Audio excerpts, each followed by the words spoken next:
जय Hind and I hope आप सभी बहुत अच्छे होंगे। तो आज का जो हमारा डिस्कशन है, हम लोग डिस्कस करने जा रहे हैं concept of 4 V's with respect to the organizational context, with respect to the business context, and one is stand for the vision, another is the value, and the third one is the velocity, and fourth one is the visibility. Okay, ऐसा नहीं है कि ये जो words है इसे हम जानते नहीं हैं।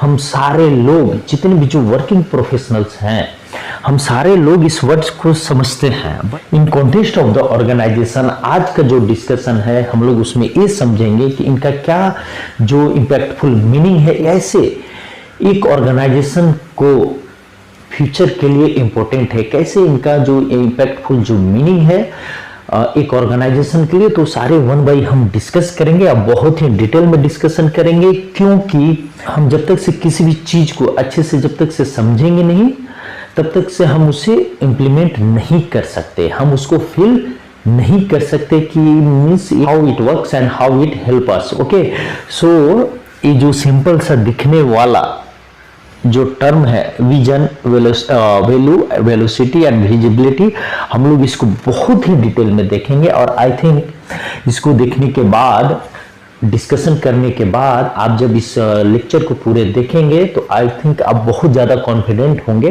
कि जो एक प्रोस्पेक्टिव होता है एक ऑर्गेनाइजेशनल पॉइंट ऑफ व्यू से, जो ऑर्गेनाइजेशन का जो स्ट्रेटेजी होता है उसमें इनका क्या इंपॉर्टेंट है। तो ऑलरेडी मैंने इसे पॉइंट किया हुआ है कि मीन्स ये जो प्रिंसिपल, ये जो कॉन्सेप्ट ऑफ जो 4V है वो क्या है कि वो फॉरवर्ड थिंकिंग प्रिंसिपल्स है फॉर एनी ऑर्गेनाइजेशन, ये pillar for growth and progress है फॉर एनी ऑर्गेनाइजेशन। तो कैसे है, क्यों है, हम लोग सारी चीजें को समझेंगे। अगर आप फ्यूचर में लॉन्ग लास्टिंग सस्टेनेबिलिटी की तरफ देख रहे हैं तो सभी जानते हैं कि in today scenario in the fast paced and ever changing global market becomes more interconnected today. तो आज के टाइम में जो सबसे बड़ा चैलेंज है एक ऑर्गेनाइजेशन के लिए वो क्या है, वो है sustainability and the progress in the competitive market. आपके बहुत सारे कंपटीटर हैं, तो आपको वहां पे सस्टेन करने के लिए, आपको ग्रोथ करने के लिए जो एक ऑर्गेनाइजेशन है उनको जो अपना स्ट्रेटेजीज है उनको अलाइन करना पड़ेगा, किसके साथ, फॉरवर्ड थिंकिंग प्रिंसिपल के साथ। तो आज का जो हमारा डिस्कशन है उसमें हम ये देखेंगे कि कैसे ये जो कॉन्सेप्ट ऑफ 4V, ये जो 4 टर्मिनोलॉजी है, वो कैसे एक ऑर्गेनाइजेशन को हेल्प करते हैं to create a clear direction, to deliver a meaningful values and ensuring a transparency in the operation and accelerate the progress of that organization that will ensure the sustain and the future growth. Okay, so इसी के साथ हम लोग discuss करेंगे one by one कि what is the vision, what is the value and what is the velocity and what is the visibility and how it works, how it helps any organization. और ये जो चारों terminology है, ये चारों जो terminology है वो एक साथ ही इंपॉर्टेंट है, वो एक साथ ही इनका जो मीनिंग है वो इम्पैक्टफुल है। क्योंकि अगर इसमें से कहीं एक में भी आप मिसिंग होते हैं तभी आपका जो ऑब्जेक्टिव है आप वहां तक नहीं पहुंच पाएंगे। क्यों, आपने नोकिया के तो नेम सुना होगा, इन्होंने अपने वैल्यू को तो इन्होंने कंसिडर किया, बट इनका भी जो विजन था वो अच्छा नहीं था। इन्होंने कोई विजन उस तरह से सेट नहीं किया, जिसकी वजह से इनका क्या हुआ, आज इनकी कंपनी जो नोकिया कंपनी है वो क्या हो गई, यहाँ से मार्केट से ही एलिमिनेट हो गई। इसी प्रकार से आप यहाँ पे देखो कि विजन है, अगर आपने अमेजन का नेम सुना होगा, तो अमेजन जब इन्होंने स्टार्ट किया तो क्या उस समय थोड़ी ना ए टू जेड जो प्रोडक्ट थे वो सारे प्रोडक्ट वो डिलीवर करते थे या सारे प्रोडक्ट वो प्रोवाइड करते थे, नहीं। बट इन्होंने क्या किया, इन्होंने अपना एक विजन सेट किया। वो विजन क्या था, to be largest customer centric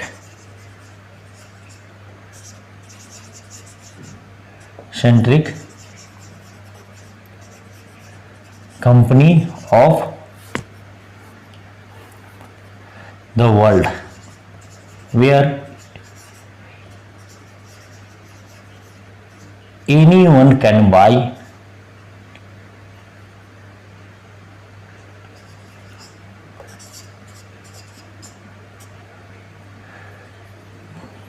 anything। तो आज हम इसको अमेजन को जानते हैं कि कितनी बड़ी फर्म हो चुकी है, कितना बड़ा ब्रांड हो चुका है, क्योंकि उन्होंने विजन के साथ इन्होंने क्या किया, इन्होंने विजन के साथ इन्होंने वैल्यू का भी ख्याल रखा, इन्होंने वेलोसिटी का भी ख्याल रखा, विजिबिलिटी भी रखा। तो ये सारे टर्मिनोलॉजी को क्वाइन किया। अभी जब इस सारी टर्मिनोलॉजी जब क्वाइन होकर आया तो एक फर्म क्या हुआ, एक फर्म जो इतनी छोटी थी और वो कहीं भीड़ में के साथ थी। अगर ये हम इसको डिफरेंट ऑर्गेनाइजेशन समझे तो यहाँ एक क्या है, क्राउड में खड़े थे, बट इन्होंने इसी विजन, इसी वैल्यू, इसी वेलोसिटी और इसी विजिबिलिटी की वजह से अब ये कहाँ पे खड़े हैं, ये अब खड़े हैं जो अपने फील्ड है उसमें, ये यहाँ पे खड़े हैं। और बाकी ये जो अदर जो है वो अभी भी वही है। ठीक है, तो इसका ये मीनिंग है। तो बट हम लोग जब इसका डिटेल में डिस्कशन करेंगे तो वहां पे हम लोग वन बाय वन समझेंगे कि what is the real meaning of the vision.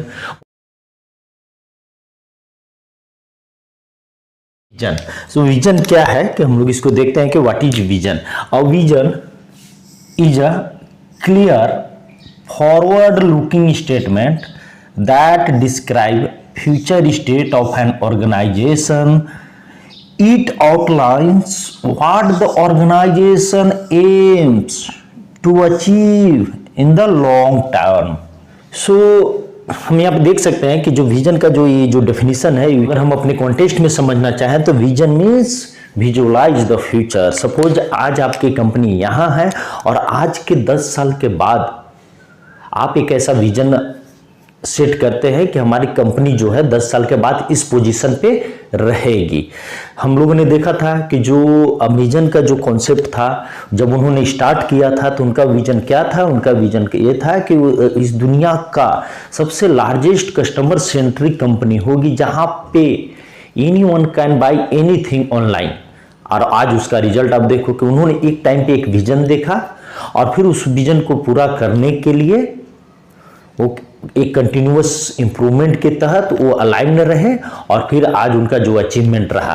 Clear है? तो आप यहां पे देख सकते हैं कि इसका जो पर्पस होता है, इसका पर्पस क्या है, it serve as a guide for decision making, helping to align the efforts of the team towards common goal. As a organisation आपने एक विजन को यहाँ पे सेट कर दिया, आपने एक अपना ऑब्जेक्टिव सेट कर दिया कि आफ्टर 5 इयर्स हम कहाँ होंगे। तो जब आप एक मीनिंगफुल पर्पस के तहत जब आप ड्रिवन होते हैं तो जो आपका एटीट्यूड है काम करने का, सोचने का, वो बिल्कुल ही चेंज हो जाता है। क्लियर है? क्योंकि positive minds creates positive outcomes. Okay, तो आपका जो लेवल ऑफ जो आपका मेंटालिटी है किसी भी चीज़ों को देखने का, किसी भी काम को करने का, वो सारा आपका ऑफकोर्स इसमें चेंजिंग आएंगे। क्यों? क्योंकि हमारा जो विजन है, हमने एक विजन सेट हुआ है, हम उस विजन के तहत उसके द्वारा ड्रिवन हो रहे हैं और हमें हमारा जो अचीवमेंट है, हमारा जो ऑब्जेक्टिव है वो यहाँ पे है। क्लियर है? तो ये हमारा जो विजन है, तो इसलिए आप समझ सकते हैं कि विजन का क्या इंपॉर्टेंस है। हमें विजन एक as organisation point of view vision ये हमारा ऑब्जेक्टिव कैसे सेट करता है और हम सभी को मोटिवेट कैसे करता है, हम सभी को इंस्पायर कैसे करता है एक कॉमन गोल के लिए। क्लियर है? तो अब हम यहाँ पे देखते हैं कि importance of vision in an organisation की ऑर्गेनाइजेशन के कॉन्टेक्स्ट में एक विजन का कितना बड़ा इंपॉर्टेंस है। It's just not a simple word, ये जस्ट एक इंग्लिश का एक वर्ड नहीं है, एक डिक्शनरी का एक वर्ड नहीं है। यहाँ पे विजन इन द सेंस कि अगर आप ऑर्गेनाइजेशन पॉइंट ऑफ व्यू से देखें तो विदाउट विजन आपका फ्यूचर ही नहीं है। इसलिए जो विजन जो वर्ड है means organisation point of view में बहुत ही ज़्यादा इम्पोर्टेंट है। और क्यों इम्पोर्टेंट है? क्योंकि जो ऑर्गेनाइजेशन का जो लॉन्ग टर्म सस्टेनेबिलिटी एंड जो प्रोग्रेस है वो अलाइन किसके किसके प्रिंसिपल पे होता है? विजन के प्रिंसिपल पे होता है। अगर विजन नहीं है तो अगर विजन नहीं है कि हमें कहाँ पहुंचना है, तो आपका जो मीन्स वर्क इन्वायरमेंट होगा, आपका जो एटीट्यूड होगा, आपका जो मेंटलिटी होगा, वो सब आपका डिफर होंगे। और अगर यही कहीं एक अपने ऑब्जेक्टिव सेट कर दिया तो सारे जितने भी जो एम्प्लॉयज़ हैं, जितना भी जो सिस्टम है, वो इस ऑब्जेक्टिव, इस विजन के लिए, इस मीनिंगफुल पर्पस के लिए वो सारे अपने अपने आप को उस तरह से अलाइन करेंगे। क्लियर है? तो लेट्स सी कि importance of the vision in an organisation. तो फर्स्ट इंपॉर्टेंस क्या है कि it's provide a direction. Okay, it means it helps the organization to focus on long-term goals and strategic planning. Okay, second point is what is the importance of the vision, inspire and motivation. How? Basically, जब आपका एक vision हो गया, एक common goal हो गया, तो ये क्या करता है, जो है अगर हमारा विजन सेट है तो इट मीन्स कि it encourages the employ to work dedicatedly with passion for a common goal, common objective और कॉमन पर्पस। तो इसलिए मिस विजन का इस तरह का इंपॉर्टेंस है कि वो मिस मोटिवेशन लाता है, वो इंकरेज करता है जो एम्प्लॉयज हैं। Third one is the enhance decision making. अभी means it guides the leaders and the employees of the organization to take a better decision, to take a decision aligned with the vision, with the objective. Means it ensure a better decision, a proper decision in the critical situation. तो ये सब सारे तो इस तरह से जो क्या है कि इस तरह से हम इनहांस करते हैं किसको? डिसीजन मेकिंग को। Fourth one point is the builds a strong organisational identity.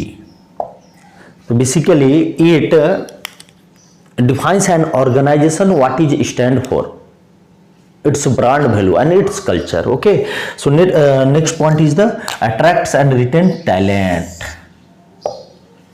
अब क्या होता है कि जब आप एक कॉमन गोल के तहत काम कर रहे हैं तो ये क्या करता है कि जो एम्प्लॉयज हैं वो सारे ऐसे लोग होते हैं कि जो मीन्स उनके पास कोई ऑब्जेक्टिव भी नहीं है, तो वो जस्ट मीन्स सैचुरेटेड हो गया है। बट जैसे ही मालूम चलता है कि हम एक इस ऑब्जेक्टिव के तहत, एक मीनिंगफुल पर्पस के तहत हम जब काम करते हैं, तो ये क्या करता है कि जो ऑर्गेनाइजेशन का जो विजन है वो क्या करता है, एम्प्लॉय को अट्रैक्ट करता है कि आप इनोवेशन करो। आप तो जो एम्प्लॉय हो मोर इंगेज होते हैं और मोर कमिटमेंट दिखाते हैं towards the organisations common goal, towards the organisation vision. Okay, so and sixth point is the encourage innovation.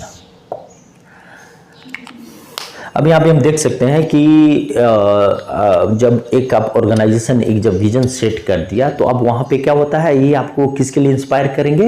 ये आपको इंस्पायर करेंगे न्यू आइडिया जनरेट करने के लिए। इंस्पायर आपको करेंगे कि भाई आपको जो जितने भी जो अपडेशन हो रहे हैं उसके साथ आप अप टू डेट रहे, ताकि हम आने वाले टाइम में जो हमारा कम्पिटिटिव मार्केट है मुझसे अहेड रहे। क्लियर है? Next point is the drive growth and sustainability. Most important point is the drive growth and sustainability. For this we are talking about the 4V and so अगर हमने set किया है तो it's always keeps organization moving forward towards the sustainability and the development. Okay, तो I think it's 1V we have discussed in details and तो अब हम समझ सकते हैं कि विजन का डेफिनेशन, विजन का पर्पस और विजन का जो इम्पोर्टेंस है जो एक ऑर्गेनाइजेशन पॉइंट ऑफ व्यू से कितना ज़्यादा मिस वैल्यूएबल है, कितना ज़्यादा इम्पैक्टफुल है। जब तक से हम एक मीनिंगफुल पर्पस नहीं सेट करेंगे तो हमारा जो एटीट्यूड है, हमारा जो मेंटालिटी है उस मिस अलाइन नहीं हो पाता। It's human behaviour, it's human psychology. Okay, so अब हम यहाँ पे देख सकते हैं कि जो टर्मिनोलॉजी जो विजन है वो किस तरह से एक ऑर्गेनाइजेशनल पर्सपेक्टिव में क्या इसका इम्पैक्टफुल मीनिंग है एक ऑर्गेनाइजेशनल पॉइंट ऑफ व्यू से। तो next we will discuss about the value. Okay, so let's see second V, that is the value. So value का जो डेफिनेशन है, वैल्यू का डेफिनेशन क्या है कि values are the core principles and belief that guide an organization's action and decision making process. They define what is the important to the organization and shape its future. Okay, तो आप समझ सकते हैं कि value क्या है। Value एक core principle है। जैसे आपका मीन्स आप अगर इसका एग्जांपल ले लो तो सपोज आप कस्टमर फोकस, आपका इंटीग्रिटी, आपका इथिक्स की बिलीव कल्चर कि ये जो ऑर्गेनाइजेशन है, तो ये ऑर्गेनाइजेशन को अगर हमें इस विजन तक पहुंचना है तो हमें कौन से कल्चर, कौन से बिलीफ को मेंटेन करना होगा ताकि हमारा जो विजन है उससे अलाइन हो। जो आईफोन है, जो एप्पल है, वो इतना आज मार्केट में ब्रांड क्यों बना हुआ है, लगभग सारे लोग क्यों इसे खरीदना चाहते हैं in comparison of other product. वो महंगा भी होता है। रीजन यही है कि उन्होंने अपना वैल्यू बनाए रखा है। कैसे उन्होंने अपना मेंटेन कर रखा है, कैसे, क्योंकि वो इंश्योर करते हैं प्रोटेक्शन ऑफ कस्टमर डाटा। यानी इस तरह से उन्होंने क्या कर रखा है, एक ट्रस्ट बिल्डअप कर रखा है। क्लियर है। उसी प्रकार से जो टेस्ला है, टेस्ला ने भी अपना वैल्यू बनाए रखा है to accelerate the world's transition to the sustainable energy. तो इस तरह से हम देखते हैं कि वैल्यू का कितना इंपॉर्टेंस है कि अगर without value, without maintaining any culture, without maintaining any integrity, without giving attention to the customer focus, we can't achieve the vision. Okay, let's see the purpose of the value. तो यहाँ पे है कि values influence the behavior of employees and the overall approach to the business operation. Clear है। तो आप अभी यहाँ पे देख रहे हैं कि अगर आपने एक जो वैल्यू है, आपने एक किसी भी इंटीग्रिटी, किसी भी कल्चर या एथिक्स पे काम कर रहा है तो वो आपको मोटिवेट करेगा, वो आपको इंस्पायर करेगा कि नहीं, हमारा जो स्टेटस है, हम इस कल्चर में हैं तो हमें इसको मेंटेन करते रहना है, तभी हमारा सक्सेस है। क्लियर है। तो they is all about the values and then next we will see the importance of value कि एक ऑर्गेनाइजेशन पॉइंट ऑफ व्यू से जो वैल्यू का जो इम्पोर्टेंस है वो क्या क्या है। तो first one is the it shape organisation culture, means it define how the employees of the organisation interact, collaborate and take decision. Okay, second one is the build trust and integrity.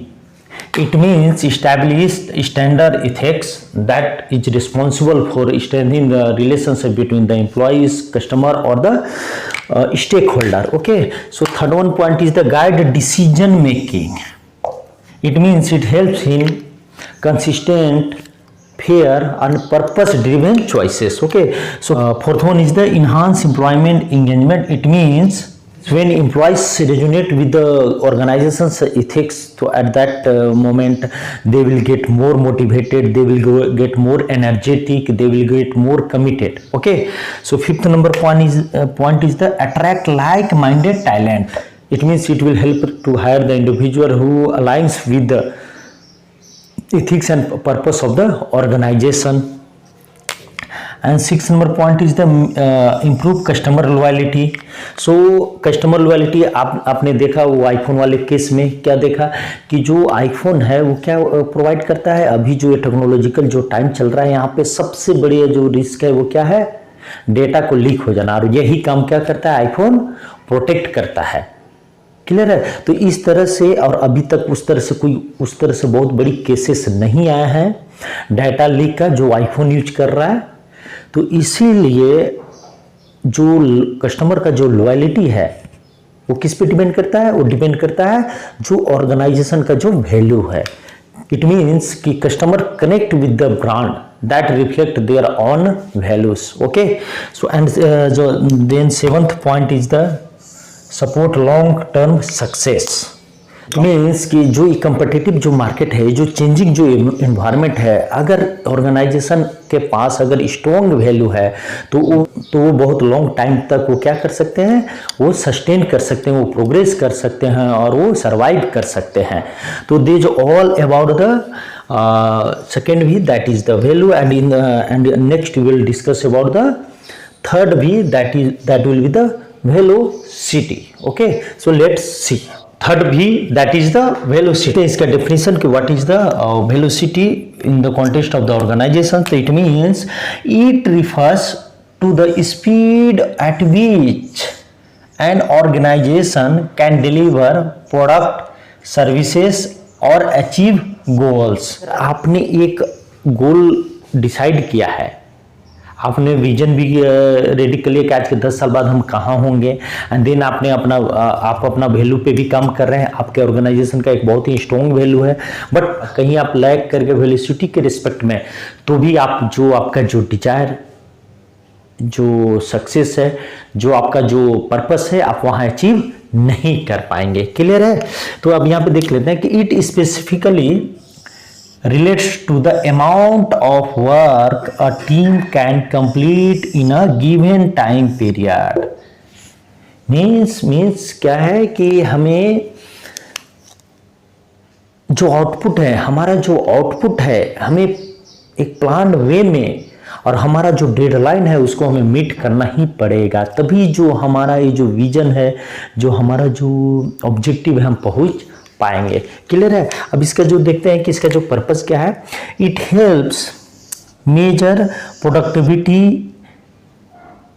And efficiency allowing team to adjust process to improve performance.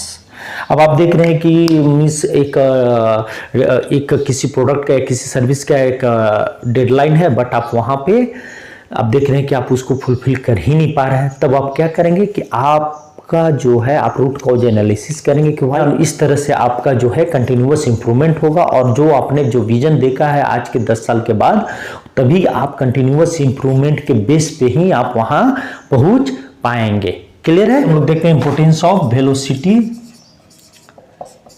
With respect to the organisation. Okay, so यहाँ पे देख सकते हैं कि आप, हम लोग ने डिस्कस कर लिया कि आप समझ ही रहे हो कि आपको जो स्पीड अगर सही है तो आपका जो इफिशिएंसी होगा, जो प्रोडक्टिविटी होगा, उसका क्या मतलब है यहाँ पे। It means faster execution lead to the better results. Okay, तो सेकेंड पॉइंट आप देख रहे हैं कि कंपटीटिव एडवांटेज कैसे होगा, क्योंकि आज के टाइम में आप कितने जल्दी किसी को एक सर्विस या प्रोडक्ट आप डिलीवर करो, वो इम्पोर्टेंट है। तभी आप मार्केट में बने रह पाएंगे, तभी आपका फ्यूचर सस्टेन रहेगा। हम सभी ने देखा है कि जो जोमेटो है या स्विगी है, फ्लिपकार्ट है, ये सब, या आप इधर आप अमेजन ही ले लो, तो ये सब का सक्सेस होने के एक और सबसे बड़ा रीजन क्या है? इनका वेलोसिटी, इनका speed of delivery the material.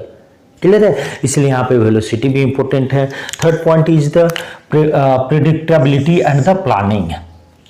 Clear है? अब इसका मतलब क्या है? इसका मतलब है it estimate team workload and accordingly the planning. Okay, so and the fourth point is the continuous improvement.